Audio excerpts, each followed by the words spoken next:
That's right. It is college football Saturday, but it is bye week for our Gamecocks. No game this week. Another week to prepare for the LSU Tigers. They're also on a bye week, so no advantage there. I want to talk about. Look, I'm getting comments about clickbaiting, which I don't understand. I ask questions in my videos. I represent. So I'm negative, whatever. Let's lean on the positive side today, then. Well, I'm not gonna say positive. We're gonna seesaw today. Positive, negative, where fans feel comfortable with South Carolina's end result, and how do we get to an end result? Let's say best case scenario, South Carolina this year runs the gauntlet, beats everybody the rest of the year, gets on at the end of the year would be an 8-game win streak. Within that, you will have beaten 5 currently ranked top 15 teams. Would be the greatest run in South Carolina history. Beamer will have accomplished something that no one's done, right? That's probably unspeakable on a lot of football teams to say you went 5 in a row. You won 5 in a row against top 15 teams. What's the likelihood of that scenario? Could it happen? Sure. Things happen. We speak it into existence. Let's go with Rooster Man. Let's speak this into existence. South Carolina wins their next 7 games, which then puts them 8-0 in 8 straight games and gets you to 10-2 SEC championship game and college football playoffs. Y'all want to speak it into existence? Let's speak it into existence for everyone that thinks that's possible. Now, most people, I'm pretty sure that's a small group of South Carolina fans that think that's possible. I would say the ultimate Gamecock fans that would think that. But let's say we spoke it into existence and it happens. Would be the greatest feat of a Gamecock coach ever, right? How would we get there? What are the things we would have to do that? Well, you got to continue to play defense like you did against Kentucky, that's for sure. Right now we average 24.8 points per game, and that's added in. That's total. That's everything. We have scored 124 points, 16 touchdowns. That's defense. That's special teams. That's offense. Say that's the way we rock, right? South Carolina scoring all 3 phases of the game. Everything goes great. Ultimately, everything's going to have to go. Absolutely 100% in your favor for that to happen, right? So what do we have to improve there? I would say you really have to improve your total points per game, but to do that, you're going to have to up your offensive points. You're going to have to get into the 30s. You're going to have to average 30-plus points a game to make that happen. It's not going to clear with 24.8. You're not beating a lot of these teams, the Ole Misses and Alabamas and stuff, by averaging 24 points a game, because you would put way too much pressure on your defense to be absolutely perfect every football game. So the offense has to help out here. So you need to average 30-plus points a game. What does that mean? That means the offense should be toting that load, right? Because you can't depend on turnovers. You can't depend on your defense to always get pick sixes or fumble recoveries and run them in for touchdowns. But say it did happen. The greatest thing that ever happened to South Carolina football happened. The perfect storm of offense, defense, and special teams comes together for 7 games in a row. You get to 10-2. That's the ultimately best case scenario. What other things would have to happen? I think you would have to have more individual players stepping up, right? You got to get your run game put together. Let's look. Total rushing right now for South Carolina through 5 games, 500 yards. You're averaging not even quite 100 yards a game. Got to pick that up. You at least need to get to 150, you would say, right? That's including some runs by Sellers, and your running backs have picked up. Not happened yet. Last week was probably the best we've seen that happen out of South Carolina this year. Your average yards per rush has to go up. It can't be 2.9. You got to get in the 4+ range. Everybody says 3.5. Well, you get 3.5 3 times, you get a first down. Law averages don't do that. You have to have highs and then lows, because you're not always going to get 3.5 yards every time you carry the football. The scenarios don't work. That's the ultimate sunshine pumping type fan that would think you can average 3.5 yards every time you touch the football. It can't. It's impossible to do that. Well, Hardy did it against us, but no, he really didn't.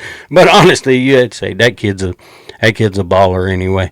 The offensive line has to be the key to all this, right? You had now a 2-week bye. You've seen the problems that is going on with our O-line. So you take 2 weeks, you get it fixed. Everything's here.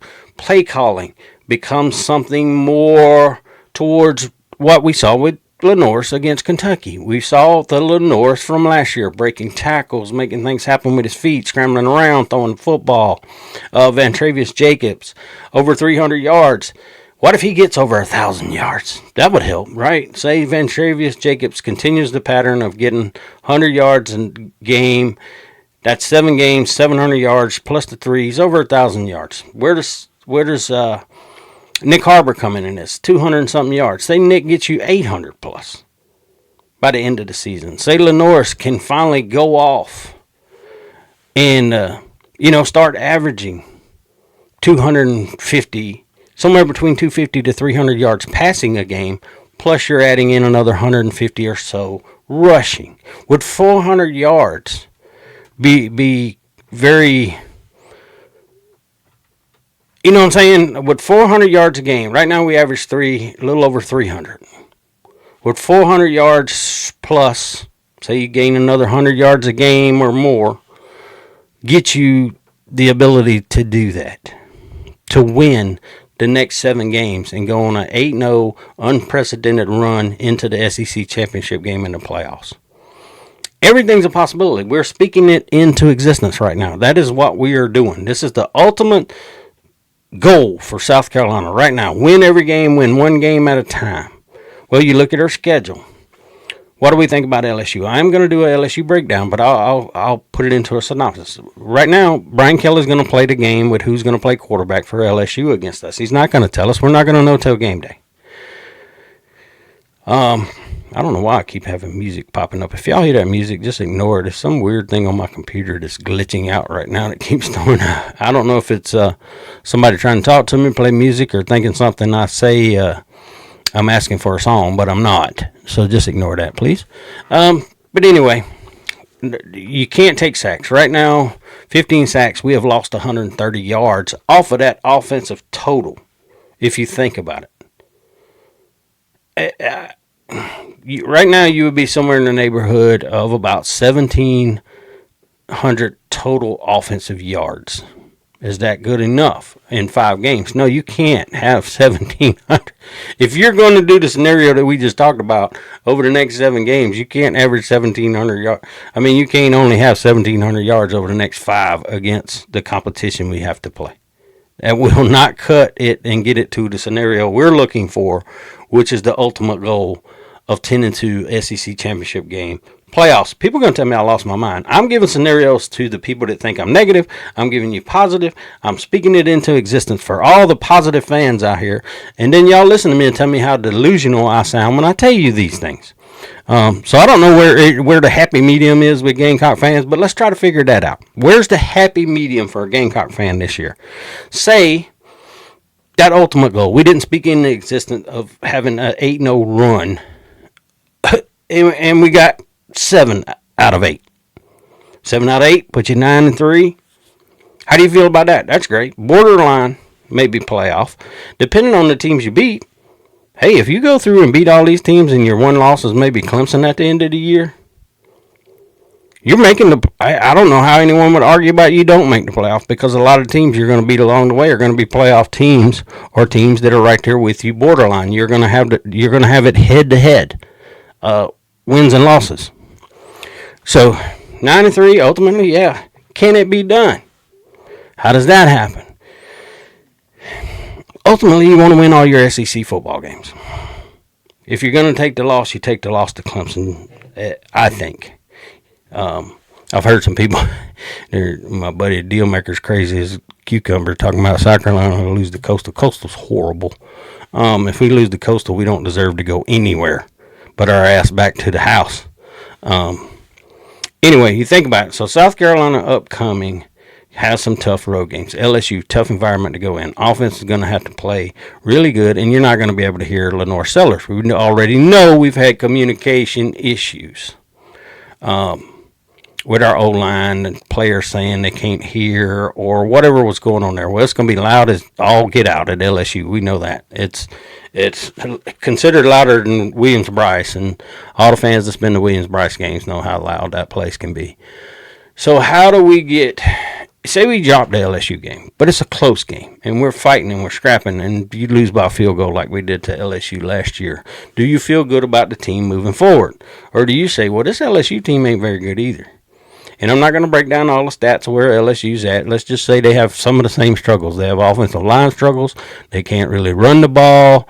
Their defense is good. Our defense is good. You know? I like that our defense went back and learned how to tackle again. That was great. Fantastic. But let's just say Hardy's been doing it all year. He's double-digit broken tackles in almost every game Mizzou has played, where he's played a full football game.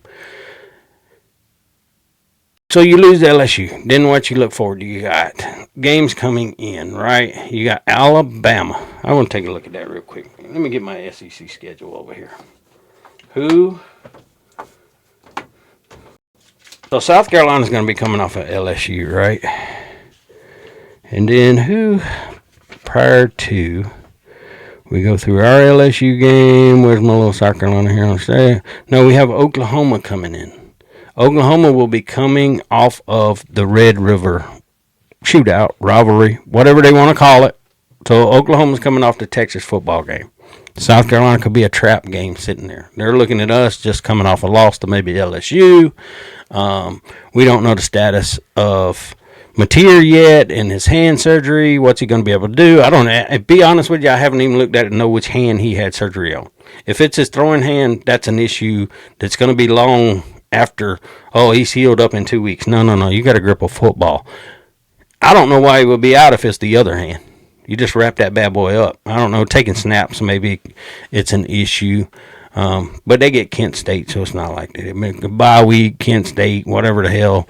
They're going to be set up pretty good with Texas and see if he's healed up. But it is their big rivalry game. So where are they at? What happens in that game? Alabama. Before we play Alabama, I'm pretty sure they have Tennessee. Yes. No. Who does Alabama play? Yes, they will be coming off of the Tennessee game when we meet them.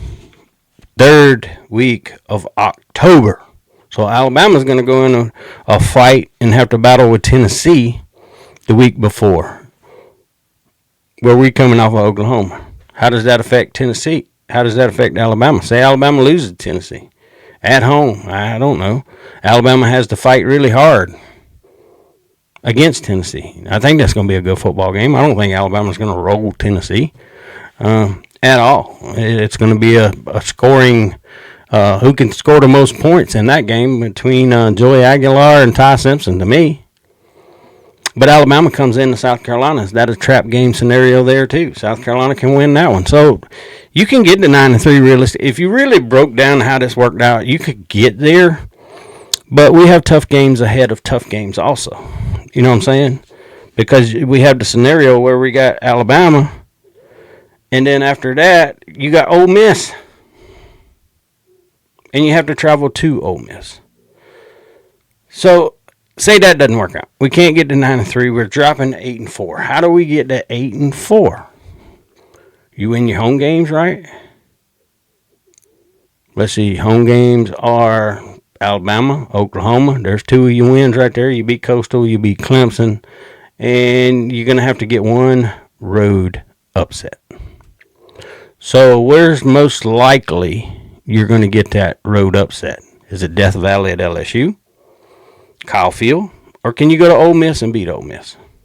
Ole Miss right now looking like the best team in the SEC. Probably the toughest one to beat. Texas A&M, I don't know if I can say Texas A&M is that good yet. I haven't really watched them enough to know. I know Reed's playing much better than he played last year. Moss is back, but hell, this is 4 or 5 games down the road before we play Texas A&M. 6 games, I guess. What's the scenario there? We don't know. But 8-4. How would you fans feel with an 8-4 record with what's remaining on our schedule? That means your most likely scenario is you're going to be a struggling Clemson team who's going to have a pretty good record by then because we know they play in the shit ACC conference. And you got Coastal. So you're looking at 5 wins right there. You got to find 3 more. Who are those 3 to get to 8-4? You say, okay, maybe Alabama, maybe Oklahoma. You got them at home, kind of in trap game situations. There's 2. Where's the 3rd? You got to take one on the road. Last time South Carolina on the road is Missouri, not to bring everybody down, but it didn't work out too well. And there's a lot of confusion on our offensive line we couldn't tackle. And I'm going to leave it at that, and we had a lot of penalties. Remember that against Mizzou on the road. This team was not disciplined when it came to mental mistakes at Mizzou. Would 8-4 satisfy Gamecock fans? With the scenario, say you could go in and win a bowl game and you get to 9 wins, I think Gamecock fans would be happy. 8-4 is kind of where I thought we would be. I can't really lean positive or negative. I had hopes we could be better with the talent we had on the roster. But it is what it is at the end of the day. And you finish 8-4 with a shot at 9 wins in a bowl game. 7-5. Borderline. Now you're moving below expectations. Because people talk about expectations. Beamer's exceeded expectations in a lot of his seasons. Yes, he has. But let's not make it like it was that far of exceeded expectations. He's also, I don't know, would you say 2023 was below expectations? I would. You had Spencer Rattler returning. I get it. Offensive line, we can blame it on offensive line injuries. But think about 2023 is when a lot of these freshmen that are now on O-line was playing, had to come in and gain experience. Well, they're still confused and they're still not playing great, right? Individually, I think we've had some offensive linemen play great, but as a team, had they really come together and gelled as a unit that we say this offensive line is playing even good. The offensive line will have to be good and above good. If you want anything above a 7-5 record by the end of the year. And I'm not going to go below 6-6 because then I'm just negative. I'm all out negative. 6-6. Ultimate line. I'm drawing the line at 6-6 for South Carolina. You cannot go below 6-6. How do you get to 6-6? A couple upsets. Beat Clemson at home, something we haven't done. Beat Coastal. I mean, that puts you to 5 wins. So can you get 1 win out of the next 5 and put you at 6-6? You're bowl eligible. Would real South Carolina fans be satisfied with 6-6, knowing the talent that coming into 2025? You guys tell me. Look, I come on here and I ask questions, and people think I'm being negative. No, I'm asking you as fans what your thoughts are. I'm not being negative about it. I want your opinion. I'm trying to get a pulse on our fan base and where the majority stands of Gamecock fans. I want to know what side is the majority on. Is the majority on, we're going to leave this team alone, they're great, they're going to get there. Expectations will drop even for the greatest Gamecock fans if this team falls to a 6-win football team after finishing 9-3 last year. I don't care what you tell me right now. I don't care what you say to me. There's no way you're telling me that a team that came in preseason ranked, and I know we shouldn't believe the polls, but we as Gamecock fans know the talent that's on this football team because we watched it play all last year, with the exception of the 3 guys off the defensive line, Nick Emawari, Rocket Sanders. Those were your impact players. Well, the linebackers. We'll say D. Knight, Debo Williams. So that's 5, 6, 7 guys off of a team of 100 players that were impact players that aren't on this team this year. Should 7 guys make that big an impact on your football team? Or should guys have been developed behind them that they didn't make that big an impact? Because we were told before the season started, this defense is just as good as the defense from last year. Clayton White's words, not Roosters. We were told this offense has just as much talent, if not more. The offensive line should be better this year than last year. And we gave up 44 sacks, and so far this year we're at 13. So you're going to maybe you cut that down a little bit. But you guys tell me. Tell me what is the ultimate scenario for you to where I'm not clickbaiting you, I'm not being negative, I'm not doing anything. Because I'm never going to completely 100% satisfy every Gamecock fan on this channel. And if you're not satisfied with the work I put in, there are plenty of Gamecock channels you can go to. But I bring you the scenarios and I expect answers. Don't come at me that I'm negative. I'm telling you facts. My video the other day about the swag and everything, I talked to you about facts because you're about to come into a time. Think about it. This is year 5 of Shane Beamer. Year 5 compared to Steve Spurrier, which people want to. You can't because there wasn't a transfer portal back then. You imagine Steve Spurrier with a transfer portal. We talked about this. Even Will Muschamp didn't have NIL and transfer portal. But you're about to come into year 6 of Shane Beamer. Year 6 of Steve Spurrier, he went to the SEC Championship. Can't compare to Muschamp. He never made a year 6.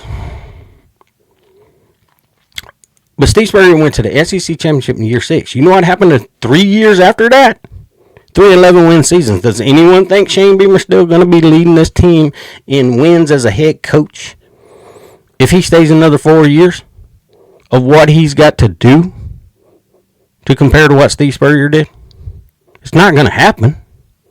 South Carolina's not going 3 11-win seasons in a row. And at the pace we're going right now, you can forget. We're not making an SEC championship game unless something drastically improves. What is that? Coaching. Play design. Hell, I don't know. You guys answered that question for me. What does South Carolina have to do? What does Shane Beamer have to do to improve this team good enough